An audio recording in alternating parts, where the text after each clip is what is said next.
some tips. Thanks, Elizabeth, for joining us. Let's start with this. What's the main cause of the gender wage gap?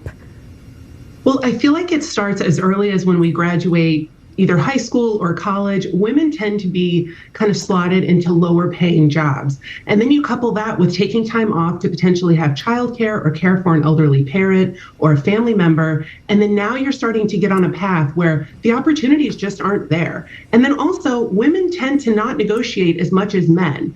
And they do negotiate later in life, but it's that first job, really, those first one or two jobs that women aren't negotiating for. Men are negotiating 8 times more than women in those early jobs, and that's really what sets you up for the trajectory of your earning potential. So you've pointed out 5 things that women can do. You mentioned negotiate everything, get paid for the job you're doing. Let's go over some of the others.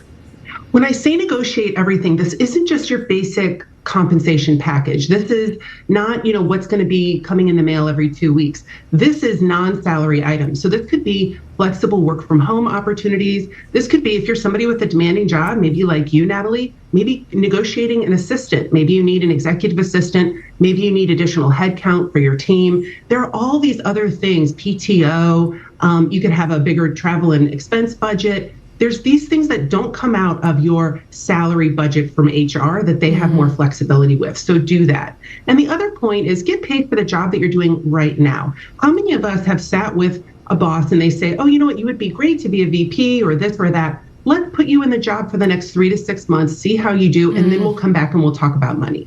That is a big no-no, Natalie. No, we are not going to be doing that. If we're going to be doing that job for the next 3 to 6 months, we need our financial compensation to reflect those new responsibilities. But so many times we get new things put on our plate and we don't go back and ask for the compensation to match.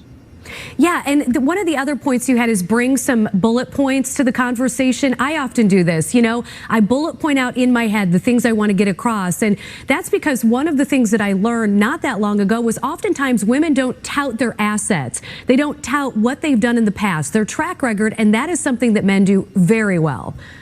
You said it. Oh my gosh. Again, for the cheap seats in the back. This is something that women feel like we've got to be humble. We don't want to be braggadocious. Ladies, you have to tout these accomplishments. I mean, you did them. So even if you were part of a team that got something done, you were a member of that team that executed.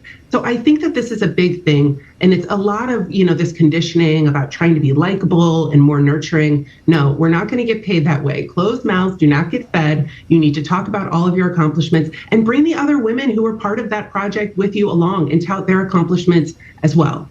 Elizabeth Pearson, thanks so much. If we want a refresher on any of these points, where can we go? We can go to my website, elizabethpearson.com, or grab the book, Career Confinement. We've got all sorts of helpful negotiation tactics in there. Wonderful. Thanks so much, Elizabeth. Thanks, Natalie.